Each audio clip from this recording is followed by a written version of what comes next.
I think right now is a pivotal moment in higher ed where retention means everything. And I've heard one of our faculty members say this numerous times to all of us. He's in our communication digital media department. Now he keeps saying we have to have life design exploration. We have to have career readiness. We have to have all these different things. And so I think that career readiness is a hot topic right now. Life design is a hot topic. All the great things that we do in our center is finally kind of getting noticed, I think, on campus. And so us hitting with the milestones and the faculty resource hub and the career champions, just the timing has just all went just perfect.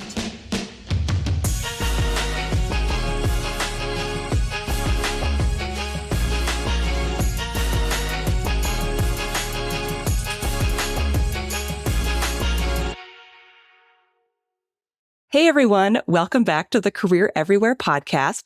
I'm your host, Meredith Metsker, and today I am joined by Amber Goreham, Jess Johnson, and Derrick Gill, all from the University of Central Missouri. Amber is the director of the Career and Life Design Center, Jess is the assistant director of Career and Life Design Education, and Derrick is the assistant director of Faculty and Employer Partnerships. Thank you all for being here. Absolutely. Thanks so much for having us. We're so excited. Yeah. Thanks for having us. Yeah, excited to be here. Yeah, likewise. I'm so excited to have all of you and to talk to you today about how you're embedding career into academics. This is something that's obviously top of mind for a lot of career services leaders right now. And it's always interesting to me to hear how different career centers approach it. So I'm excited to dig into all of your strategies today. But before I get into my questions, is there anything else any of you would like to add about yourselves, your backgrounds, or your roles there at UCM? Sure. So yeah, I can kick that off. Well, like you said, I'm Amber Goreham. I'm the director of our Career and Life Design Center here. I've been in higher education going on 22 years. Of the 22 years, I've spent the last 18 in career services. So been in this landscape for a while. We're here at UCM. We're a centralized center. So we have about 9,000 students. We have just over 6,400 undergrad and around 2,600 grad. And so, we're a staff of 6. We're a centralized center trying to do all the things for all of our students. And in terms of kind of how I got into career services, I mean, for me, it was kind of just happenstance, really. I did both my degrees here, and my background was in management and human resources. And I kind of always had this interest in HR and recruiting. And so when the opportunity came open in career services, I thought, oh, well, I could pivot that direction and that would help me get closer to HR and recruitment. And then I never left. And here I am still doing the thing. I love that. I always love hearing how people get into career services because it is never the same story. Yeah. You want to go next, Derrick? Sure. So my name's Derrick Gill. I'm kind of the newbie, at least from us three, when it comes to being in career services. I've been in our office now for about a year and a half as our assistant director of faculty and employer partnerships. Prior to this role, I did business internships for our Harmon College of Business and Professional Studies here at UCM for about 6 years. I think I was over there, 5 or 6 years.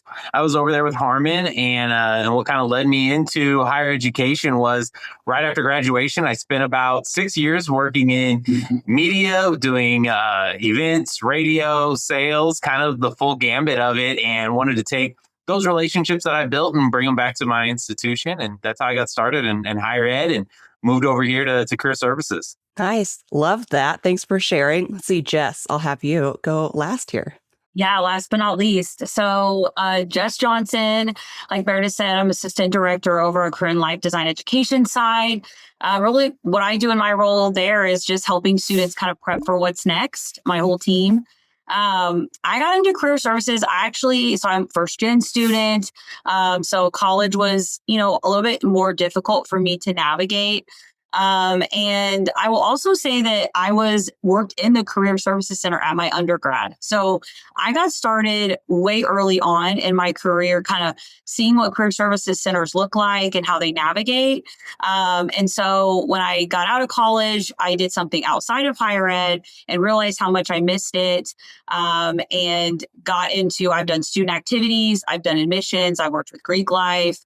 And then made my way back to career services about 11 years ago. And I've worked with Amber and this center for ending my 11th year this year. So really excited. Wow. And your I'm just guessing here, clearly a Kansas City Chiefs fan. For people who are Derrick listening. I got my sign over here. I got my sign over here. Nice. Yeah, for those who are listening and not watching, there is a lot of Chiefs paraphernalia behind Jess in her office. Yes. I love that. I like to say, like, my accent wall is orange, my couch is blue. I'm in Denver Broncos country, so I also am representing in that way. Yeah, There you go. we feel bad for you, Meredith. Yeah. You know, I'll get over this playoff incident soon, but not quite yet. All right. Well, before I get into my more specific questions about our topic today, I do want to kick us off with a question I ask all of our guests here on the podcast. And that's, what does career everywhere mean to you? Yeah, I mean, for me, I see it as that collaboration, right? Like, I see it as an opportunity for us to collaborate with our campus community and our partners to really try to provide all of our students access to career and life education. You know, that's something that has just been really passionate for me, you know, and thinking about even back to like 2018, when I was doing some work in my master's program around it. You know, that's when it kind of became eye-opening for me that not everyone necessarily had the same experience. And so I would say that was kind of the pivotal moment for me in my career of like, how do I make that better? And how do we grow that and make that better at our institution? So yeah, I see it as a way to provide all students access to career and life education and everything that may mean, and really embedding it into the student experience so that it's not left up to chance. Yeah, I think it's a little bit of my role, but I view it as really working with our faculty and working with our employers and making those kind of connections happen, right? And meeting our programs where they're at, helping them where they need it, and meeting our employer partners where they're at and helping them get connected where they need it as well, to make sure every student on our campus gets to experience the opportunities that they need post-graduation. Yeah, and for me, you know, working on the education side, I just think it's about making any kind of opportunity for a student in a variety of different modalities, whether that's, you know, getting it through a faculty classroom experience, a workshop, a presentation, a class, maybe it's one of our classes, coming into our walk-in studio experience. So any way they can get it anywhere on campus. Nice. I love that. Those are all three good variety of answers there. All right. Now I would love to dig into our topic today, which is, again, how you all are embedding career into academics there at UCM. So to set the stage a bit before we get into your specific strategies, can you talk about why this is so important and then how you approached the planning process? Yeah, absolutely. So, I mean, I think in terms of why it's important, just kind of goes back to a lot of what we said in terms of how we see career everywhere, right? Like, I think we see it very essential for all students. And I think, you know, over the time that I've spent in career services, embedding it into academics just makes a lot of sense, right? Because that's why they're here. They spend a lot of time either in curricular or co-curricular things. And so I think being able to find ways to embed career into those opportunities just makes it more valuable for the student. And then we're not asking them to do this extra thing in terms of like doing these extra career related things on the side. It's already into the spaces that they exist. I think from a planning perspective, you know, the work that we've kind of done over really, I mean, probably in the last 5 years, I think is all kind of led up to the moment that we're really at today. You know, a lot of it kind of started way back when we had to start assessing ourselves as a non-academic unit. That was something that kind of came, you know, from the university perspective. And at that moment, I think that's when we really started looking at career learning outcomes. You know, we created 3 career learning outcomes at that point in time, and then really started to look at what is the work that we do in our center? How do they align to those career learning outcomes? And how can we start assessing what we're doing? And so I think all of that work really led to the foundation and the creation of our model and our framework and our pillars, which have really been focused around career exploration, career readiness, and then connections. And so I think, you know, as we've continued to assess and have conversations around that assessment piece and just continuing to really think about what do we do day to day in these specific areas and kind of what does that look like? That helped us create those pillars. And then from there has helped us really think about, okay, what do we want students to do within these areas? And how can we take that information and those actions and start to think about where can we embed them? And how can we work with faculty and staff across campus to have more of that integrated approach. So I think that's kind of where it all started and kind of how it's, framed into where we are today. Yeah. Yeah, that makes a lot of sense. And like you said, definitely fits into the career everywhere concept very well. And I think maybe you also touched on it. It just really hits the equity angle too. Like not everybody can get to the career center during business hours or during the hours it's open. And so meeting them in the classroom or educating the faculty on how to talk about career just makes it more accessible to everyone. Absolutely. Okay. Well, so that's really helpful context. And now I would love to dig into how you all are embedding career into academics, the big question. So can you share at a high level what you're working on? And then we'll dig into each of the strategies here in just a minute. Yeah, I think at a high level, it's really looking at scalability, right? As a centralized center, we're a pretty small team. We're a team of 6 people. And then we also have our coaches that provide peer-to-peer support, which is going to vary anywhere from 8 to 12, given on the academic year, right? So I think for us, it really started to become a scalability of like, how do we get the work that we're doing out beyond our center? Knowing that really, when you look at the numbers, we see about 10 to 15% of the campus population, right? So how do we flip that approach to be able to serve the students that we're not seeing? And so I think that's a lot of what led to what we're doing. And then I think just really thinking holistically, it's interesting because as we kind of talk later about the milestones, we used to have something very similar many years ago, but again, it was very much housed within the Career Center. So it's now interesting to look at, looking at milestones and way to embed these milestones, but thinking about it more from the academic side of the house. And so I think it's a really cool opportunity for us to be able to scale and for us to be able to create that equity piece so that, students across our campus aren't missing those pivotal milestones and that they're getting them at the right time and that they're all getting access to it. I think also just investment in our campus community, right? I think when you think through the different asks that either faculty or staff are being asked to do across campus, I think being able to support them, I think we see it very much as we are an office to help and support, and how can we meet the various programs where they're at and what does that look like? And so I think we want to see ourselves in that framework of really being a supportive office and being able to provide them the content and the materials that they need in a way that's easy for them to embed it into their academics. So I think being able to have that turnkey content, whether that's ready to use assignments, whether that's videos, whether that's module-based learning, I think anything that we can do to help our faculty be able to easily integrate these concepts into their courses is really kind of where we're at, to try to reduce those barriers, make sure that everyone has access, and kind of create that more holistic and consistency across the student experience. Okay, thank you. That's super helpful. So it sounds like there's this kind of milestones concept and then a couple different things you're doing to work with faculty and staff. So I want to start with the milestone strategy. So can you share more about what that entails and why you all are focusing on it? Absolutely. I'll kick that off to Jess. Yeah. Yeah, that was my big project. Yep. So the milestones what's really cool about it is I'm a big connector. I want things to make sense. So as leadership, as we were going through and creating outcomes and looking at those pieces, it kind of naturally created pillars.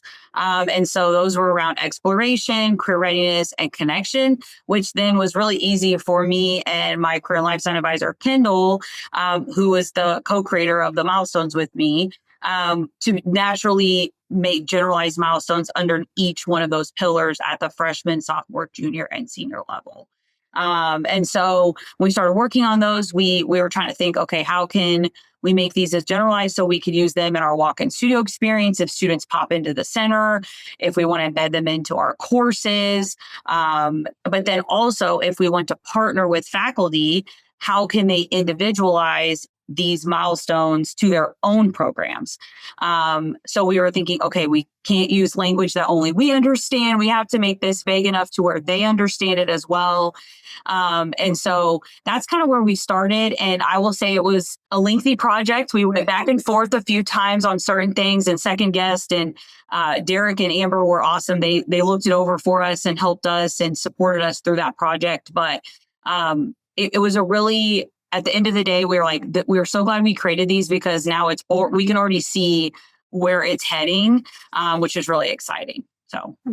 Yeah. Nice. And I That's think from really a partnership, I was gonna say, I think from a partnership perspective, I'm excited to get it to our faculty, right, and to get it in their hands and to present on it. Just yesterday, Amber and I presented it to a specific department, more than just high level chairs, and it was really well received. And I think it's something we're really excited at. Yeah. Yeah. It sounds really interesting and like has a lot of potential there. So just to confirm again, can you remind me what the three pillars are? It's like readiness, exploration. Yeah. So the first pillar that we built around was exploration. It's very life design heavy because we are a life design school. So we use that to help students explore careers and options. And then the second pillar was around career readiness. So very like job application searching. Maybe it's resume interviewing, like those typical things. And then the connection piece, we built it around a lot of what Derrick has on his team. So maybe it's even building connections with your faculty, but maybe it's employers, maybe it's going to fairs, those types of things. So we tried to break it down to where students could see themselves in each pillar at each year and the things that mattered the most to them at that time frame. Okay. So there's milestones under each pillar for each academic year. Correct. Okay. Okay. And then remind me, is there like a landing page on your virtual career center about the milestones? Not yet, but that's Okay. coming. So under our faculty staff page, we have coming soon our faculty staff resource hub and our career champions program. So that's where that information ultimately will be housed. Exciting. Cool. Well, so Jess, can you share what some of the milestones are? And like, how do you Yeah. know a student has hit them? Yeah. So, like I said, some of the one of the exploration pieces, it's definitely very life design focused, but we did dial back the language a little bit because if you've never dived into life design, you might not know what prototyping or an Odyssey plan is. I will say we definitely showcase the freshman level one first because it's not as probably daunting or scary to show individuals on campus. So I think about thinking about your career values is in the exploration part, maybe going to our involvement fair and seeing what's available on campus. At the career readiness piece, we talk a lot about just initially building a handshake profile, like registering your account and doing the basics, coming to our walk-in studio experience and meeting with a coach just to see what it's like and see that our office isn't scary. Connections, we have them even just going to a fair and walking around, like as simple as that. Like you don't have to network with anybody. So very basic things of the freshman year. And then as we progress through that sophomore, junior, senior year, we get a little bit more strategic in how we want them to navigate the milestones. And we also in the senior year, the exploration side goes down a less and the career readiness and the connection piece ramps up because we want them more focused in those areas. Okay. Yeah, that makes sense. I'm curious, what are some of the milestones maybe in like the junior year? That's kind of like a pivotal time. Yeah. A lot of them sit around like internships on the connection side, getting them. Maybe I think we even have in there like targeting your resume to a job description. So once again, you're being more strategic in your job search. You're hopefully have narrowed down your exploration. So you are being more specific to certain industries when we're helping you in our walk-in studio experience. You're meeting with an advisor. Maybe you're going to take on a leadership role on campus. So that's going to help you with that leadership experience. On your resume, we're having you go to a fair. You are networking. You are in the thick of it. Excited to meet employers and talk about yourself and showcase all the things you're doing here on campus. So I would say junior year is probably very heavy on all three pillars because you're doing the things. Yeah, at least you hope the students are doing the things. You hope, yes. Well. Okay, very cool. Well, I know it kind of sounds like this is relatively new, like a new initiative, but have you had any early results or any early lessons learned that you'd like to share? I mean, I think a lot of it, right, is just excitement on campus. So we had the opportunity to put together a presentation for academic council. So me, myself, and then Jess and Derrick, we presented to our academic council and kind of talked about the history of where this is coming from and kind of the understanding around the career ecosystem model and the framework and how we've really adapted that to UCM and how we're hoping to kind of move forward from there.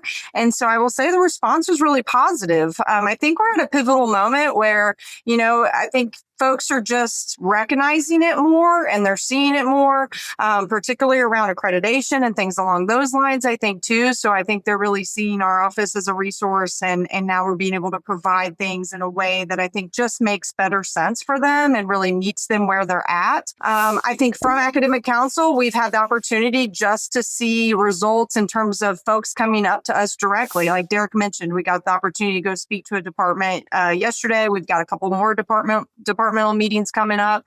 So, I think those results right now are just very much like, we want to know more. How do we embed this in our program? We also have another program on campus that really wants to look at our milestones all the way freshman through senior year and actually think about how they can embed those into their program and has invited us to their faculty retreat. So, I think things like that, movement like that is what has gotten us really excited, and it's been really seen very positively. And now we're kind of working through that implementation phase of some different pilot programs that we're really excited about. Nice. That's awesome. They're like that they are coming to you now. Yeah. Mm-hmm. That's huge. Yeah. Okay. I think that's been the fun part is seeing faculty and programs that, we may have worked with a little bit, but not a lot in some of these areas, coming to us and be like, hey, we didn't know you could do this, and this is what you're going in and we'd love to adapt it. And I think just the warm response to what we put out there and I think the recognition of the care and effort that we've put into it has been really well received across campus so far. Yeah, that's what keeps you going on the days where things are challenging. Yes. Absolutely. Okay. Well, is there anything else any of you would like to add about the milestone strategy before I move on to the next one? I would say too, just yesterday, Meredith, we got a proposal accepted to our Provost Success Summit, which is kind of like I would say a little mini conference that we put on campus. And Kendall and I's proposal was around the Milestones project. And we're actually going to have the faculty that Amber was talking about who we're working with directly to embed it, individualize into his program. He's going to co-present with us to share kind of his strategies and his kind of experience working with us to get there. So we're doing that in April. So we just, I think was, yesterday, we just got that news. So it's exciting too. Amazing. Yeah. That's awesome. Well, congrats, you all. Yeah. Thank you. Thank you. Cool. Yeah, you'll have to keep me posted. Might have to do like an episode follow-up on how that went. Yeah. Okay, cool. Well, now I would love to move on to your second strategy, which is the Faculty Resource Hub. So I'm curious, what does this look like for your career center, and then what all is included in it? So that's also one of my projects. So the Faculty Resource Hub, Derrick and I it kind of stems from our Career Champions program, which I know Derrick's going to talk a lot about that with you. But it's really just how we can take those milestones and then turn them into, like Amber was saying at the beginning, embedded projects or assignments, or maybe it's video lectures or whatever that is that they can just plug and play.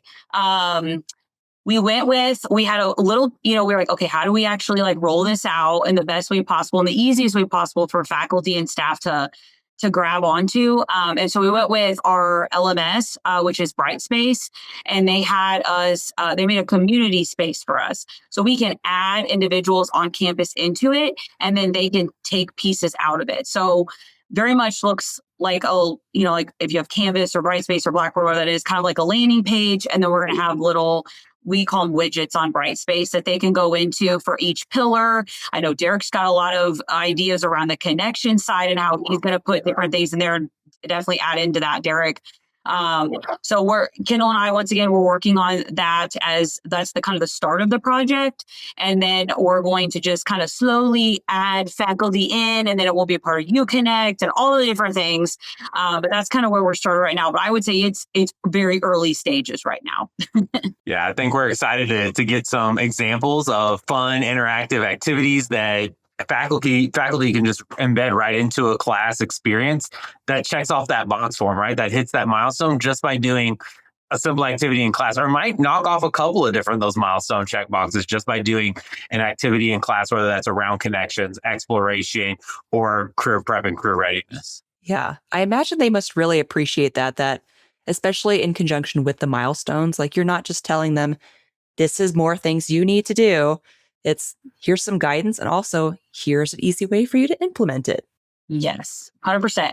Yeah, I think we're starting to look at ourselves as a resource, definitely for our students, right? We're a student service center, but also as a resource for faculty, letting them know like, hey, you're not alone in having to answer these career conversations. You're not alone in career education for students or answering questions about career. We're very much a resource for you all as well. Yeah, that reminds me of something one of my recent guests said in a past episode about how he's trying to make the Career Center like the center of the spider web at his university. Yeah. So with students, with faculty, with staff, with senior leaders, with employers, alumni, and so on. So it sounds like that's kind of what you all are doing too. Yeah, I think we definitely envision the hub being something very similar to that, right? So that it is easy for anybody to access and gives them that autonomy to plug and play what they need when they need it. Yeah, for sure.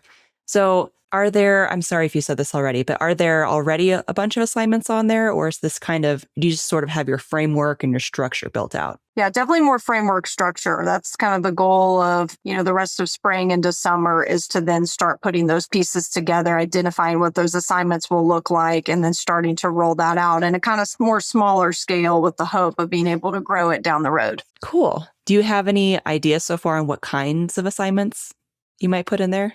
Definitely video lectures. Yeah. I will say we did it. I think, honestly, I would guess Derrick and Amber will back me up on this, Meredith. That's what we get requested the most. Come into our classroom and do this blank presentation, which we love doing, right? We get to be in front of students. We get to connect with faculty. It's wonderful.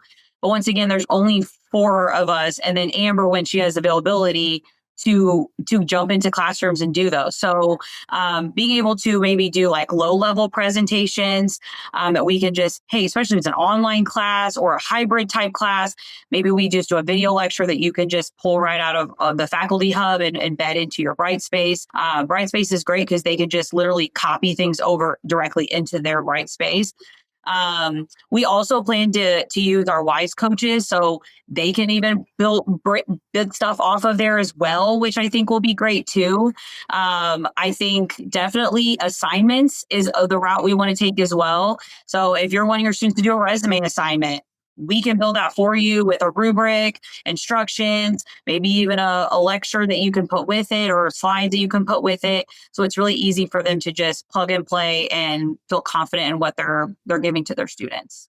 Yeah, I think from a connection standpoint, it's really like how to prepare for a fair, right? How to develop that elevator pitch, what to do to prepare for a fair, how to utilize our office to do so. I mean, we've got a great professional clothing studio. We've got great coaches who can help you get that resume ready to go and just kind of really making sure they know about that. I think a good example of this too, as far as the recorded content that Jess was talking about, it makes our content more accessible. If there's a student who couldn't make it to class that day, they don't miss out on the presentation. They can see it because it's recorded. It's there available for them. Same thing with like online students.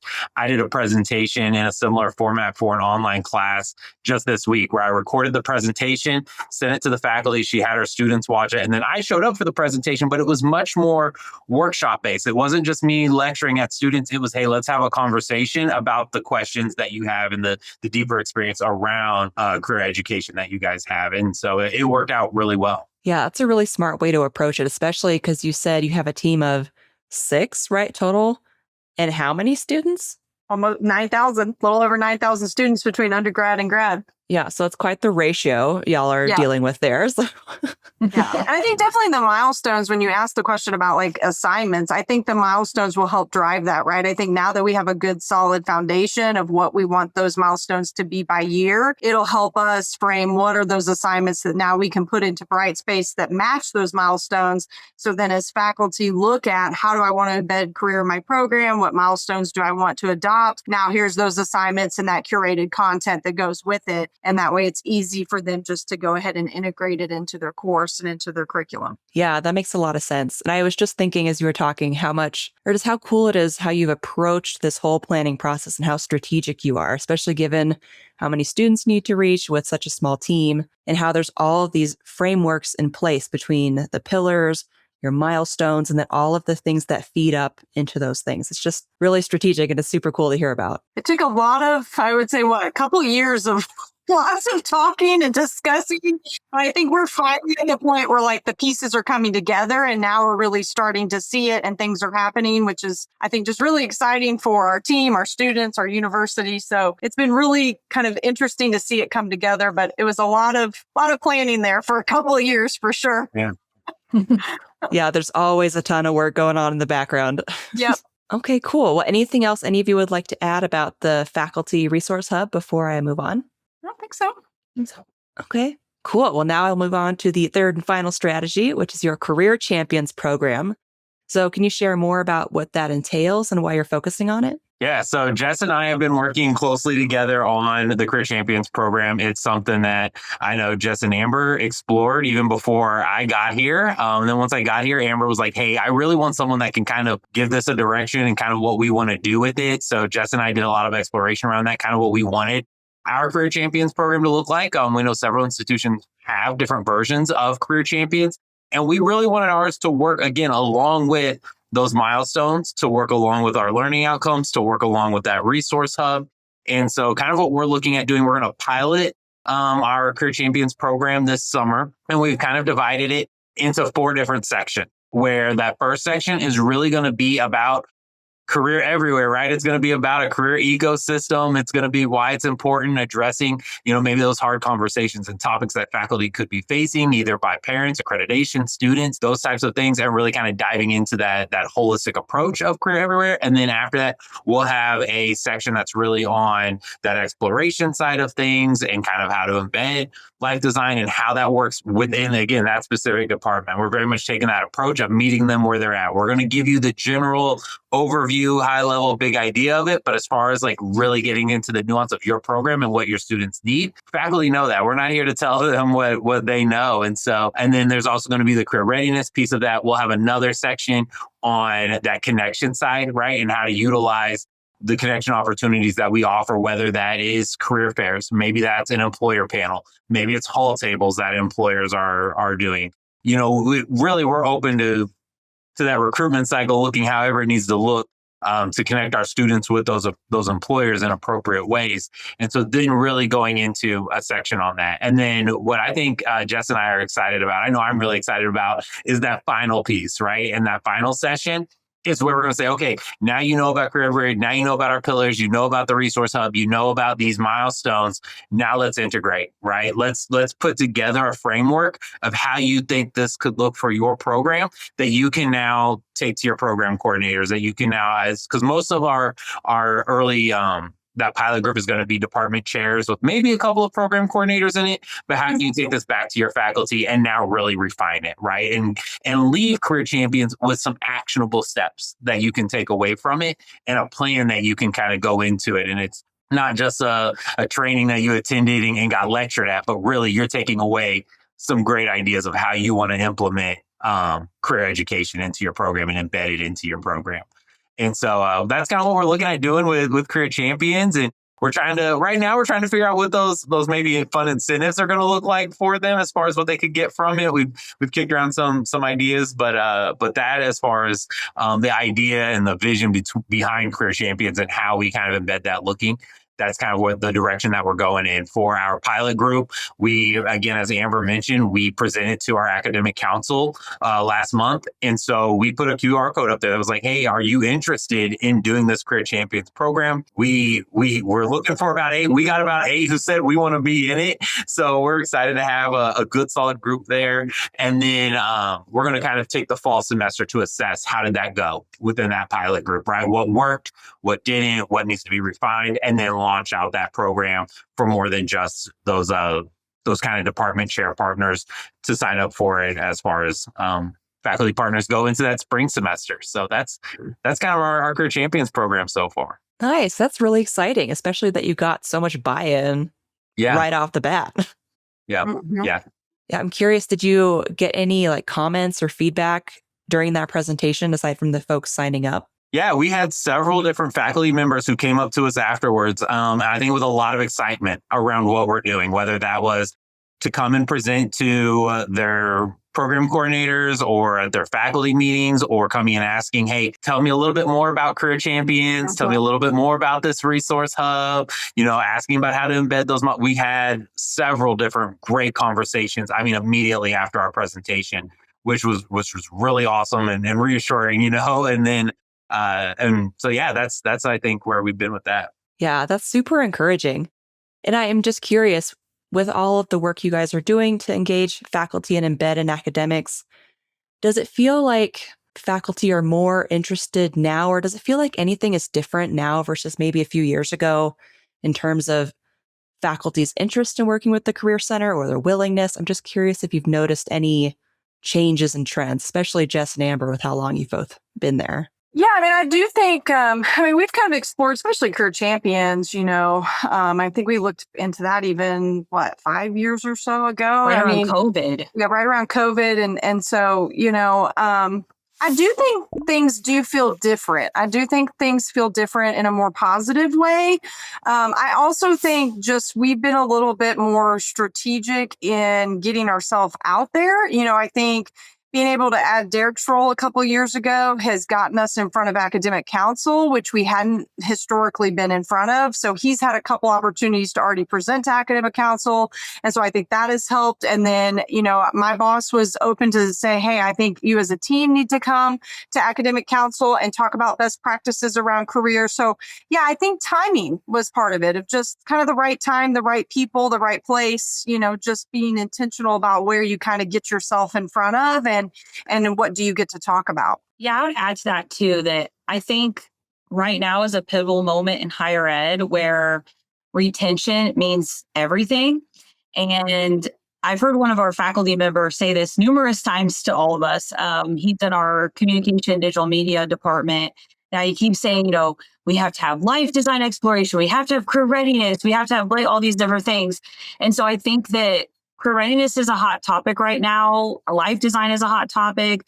All the great things that we do in our center is finally kind of getting noticed, I think, on campus. And so us hitting with the milestones and the faculty resource hub and the Career Champions and having Derrick's new role, like you were saying, just the timing has just all went just perfect.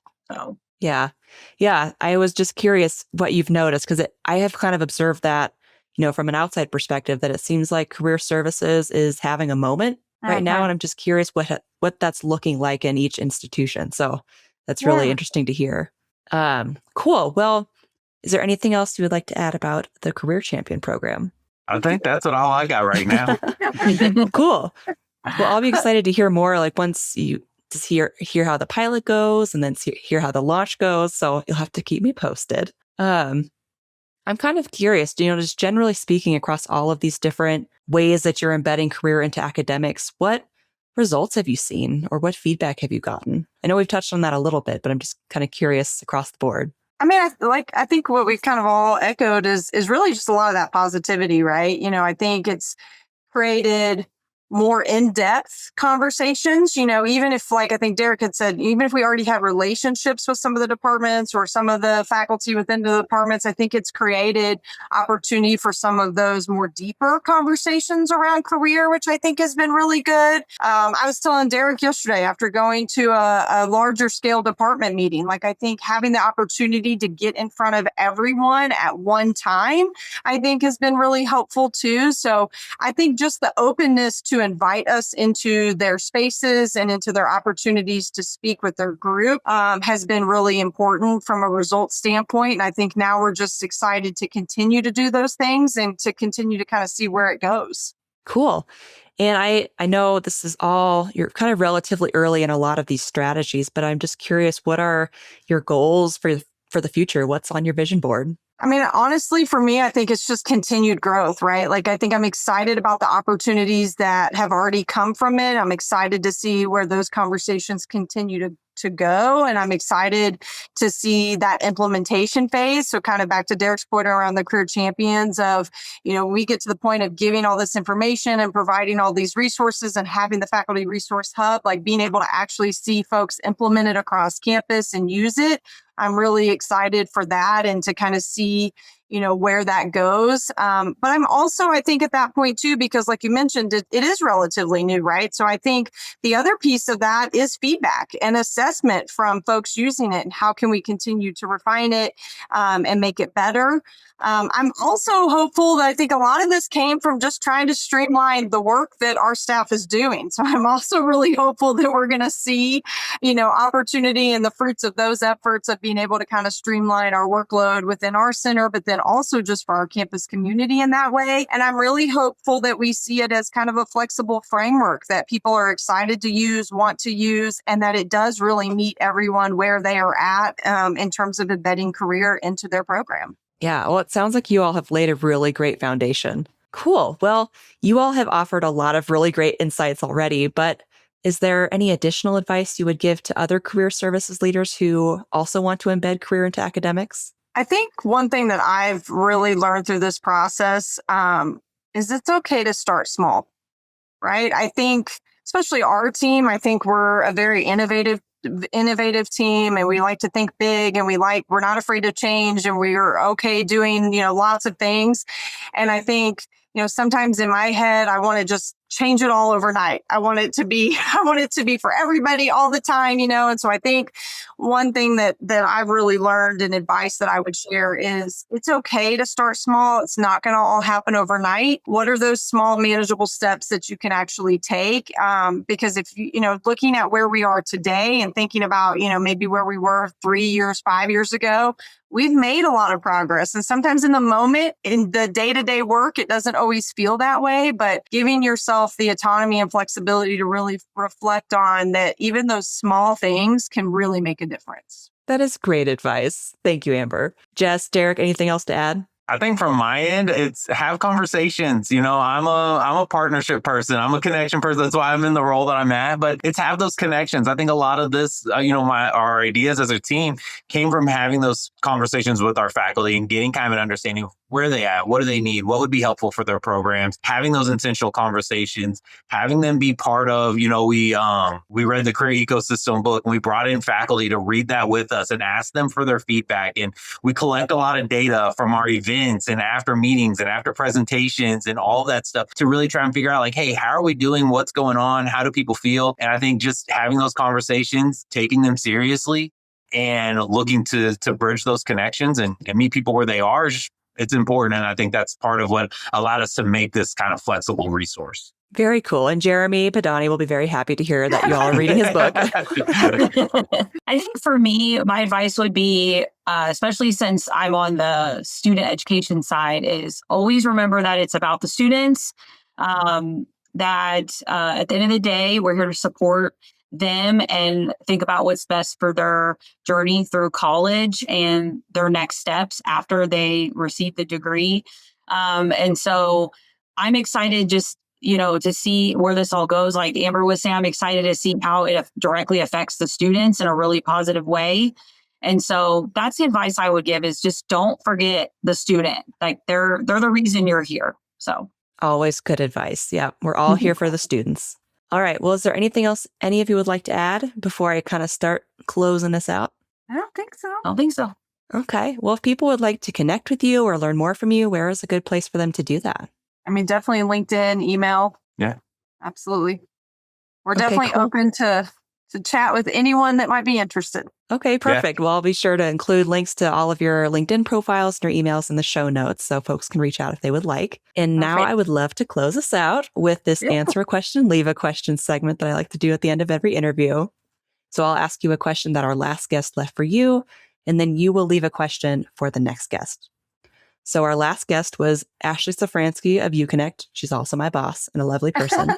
And she left this question for you. What's a common belief or a common practice in career services that you've changed your mind about over time? Yeah. So I really did love this question. As we talked about it, I was like, man, that's a really good question to ask. I think for me, one thing that I really changed my mind about is the idea that, career advising or career exploration, whatever the process may be, that it always had to be done with a professional staff member. I mean, I think we definitely, lived that time where that's what staff members did. They spent, 8 hours of their day meeting and connecting with students. And so over time, I've really seen that the Career Studio model can really work and really work well. And having our students be trained as peers and being able to provide peer-to-peer support does provide a lot of value to our students. But it also then gives our staff the flexibility, right, to do the things that we're talking about today and really focus in on those larger initiatives. So yeah, I think it really changed my mindset over time of that the Career Studio model actually really can work. Nice. I love that. I'd say for me, it's around career fairs, right? Career fairs don't have to be these, or career connection opportunities, don't have to be these big things, right? Where you have hundreds of employers and hundreds of students, right? Because you can have both of those and still have misalignment and not people connecting in the right spaces. So embracing that, like, hey, sometimes events can be smaller, right? It can be a few hall tables, it can be a panel, but if you're connecting our students with valuable opportunities and meaningful opportunities, then that's just as beneficial as a big fair that has hundreds of employers and hundreds of students at it. Instead, it can be, 20 employers and it can have, 50, 70 students at it. And if you're getting those students those opportunities that they need at the end of the day, and they're meeting the employers that they need to meet with, and employers are connecting with the talent that they need to recruit, then that's meaningful. And that, that does a lot for both parties. Yeah. The classic quality over quantity thing. Yeah. Okay, cool. Jess, how about you? Yeah, I think for me, I oversee all the curriculum in our center. And when we first started out with courses, it was all in person. And then COVID hit and we had to quickly restructure to online. And I think that a lot of our classes moving online has been a really game changer for our center, whether that's through being accessible for all students, being able to generate maybe more revenue for our center, flexibility on our adjuncts who, teach the courses. So I would say that even though in person is wonderful and super fun, I would rather teach in person. Online gives us that flexibility to meet everywhere where they are, the students, the faculty, the staff, everyone that's helping with it. Yeah, it's nice to at least have the option. Yes. Okay, very cool. Well, what question would you all like to leave for the next guest? Do y'all want to say it or do you want me to? Go I for can it. throw it out there. Yeah, I can throw it out perfect. there. We kind of kicked around some ideas. We wanted to leave you guys with a fun one. I think, as you can see between mine and Jess's backgrounds, we've got a little bit of Kansas City civic pride over here. So we also think it's the barbecue capital of the world, or I guess I should say we know it is. And so we're curious. Does the next person think there's any city or region that comes close, or is Kansas City just king when it comes to barbecue? It's a good question. I feel like the people from Texas would have something to say, but we'll see. And I grew up in Texas. Yeah. Oh, okay. So is it Kansas City? I mean, I would lean towards Kansas City now, but I've been here for going on 26 years. So I'm kind of losing my Texas roots a little bit. Good answer, Amber. Yeah. Yeah, exactly. Oh, I love that. It's a great question. And now also I'm hungry for barbecue. I did get to try some Kansas City barbecue a few years ago, and it was excellent. Can confirm. Mm-hmm. All right, cool. Well, that's a great question. Love it. I'm excited to pass that on to the next guest. And I just want to thank you all for taking the time to join me on the podcast. This was so fun. It's a great conversation. I loved hearing about all the interesting things you're doing. Like I said, you're going to have to keep me posted. We might have to do a follow-up in another year or two and hear how everything's going. So just thank you all so much again. Yes, thank you. Absolutely. Thanks so much for having us.